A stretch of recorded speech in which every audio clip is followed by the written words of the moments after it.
Hello, everybody. Welcome back to Instant Ramen. I'm your host, Juan Pereira. Today, I'm here with Jack McGlynn, Houston Dynamo midfielder and U.S. men's national team midfielder. How are you doing today? Good, man. Thank you for having me. Awesome. So, it's going to get us started off. Obviously, a tough loss last night. 2 games in a row, you guys have lost. What was the message from Ben Olsen to the team after, just these past couple of games and today at training? Yeah, it's just that we got to fight harder. I think we at the start of the game especially didn't come out the way we wanted, and we got punished for it, you know. So I think you can't do that, especially against a team that has that many points and is so high at the table. You know, you can't take those games for granted.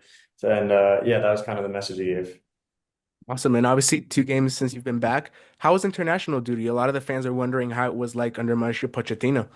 Yeah, it was amazing. I mean, it was such a good experience, you know, a long month obviously traveling, but I think to be there and learn so much from both him and the teammates around me, you know, who are such experienced players at that level, I definitely took a lot back with me. And you've been under Mauricio's system a little bit since January, I believe was the first time you got called up under him. I was there in the game. You scored that goal against Venezuela. Did you expect yourself to be playing this high up for both the Dynamo and for Mauricio Pochettino as of late? You've turned it to a little bit more of an inverted winger under both teams. Yeah, I don't think I expected it, but I mean, I'm liking it. You know, as long as I'm on the field, I'm always trying to make an impact, no matter what position I'm in. So I like it a lot. It's definitely been an adjustment for me, but I think I've settled in and I've had some good performances there. So what was the conversation like with Pochettino? Did he see you as well as a more of a CDM or a holding midfielder until Ben Olsen kind of switched things up on you? Yeah, I think a bit of both. You know, I think I'm probably more of a number eight, I'd say, but a lot of the systems I play in now don't really have it. So it's kind of an adjustment to play higher up or a bit wider, you know. But as long as I'm on the field, like I said, I just want to impact the game in any way possible.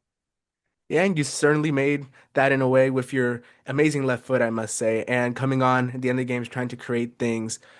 I guess overall, would you rate the Gold Cup for you yourself as a success in terms of what you were able to prove to the staff and how they treated you and what you showed the nation? Yeah, I think I definitely made a bit of an impact whenever I was on the field, you know, trying to create things for us, whether it was during the run of play, set pieces, shooting. So I definitely think I showed that. But obviously, when you want to impact the game more, you want to whether it's play more minutes or have score or assist, you know, especially in a big game like the final. You know, I wish I could have done more. Yeah, and obviously now that you've gotten a couple minutes and games under Pochettino, a lot of people didn't expect you, especially in the Nations League, to come out and play those substantive minutes. But now you have, and in the Gold Cup as well.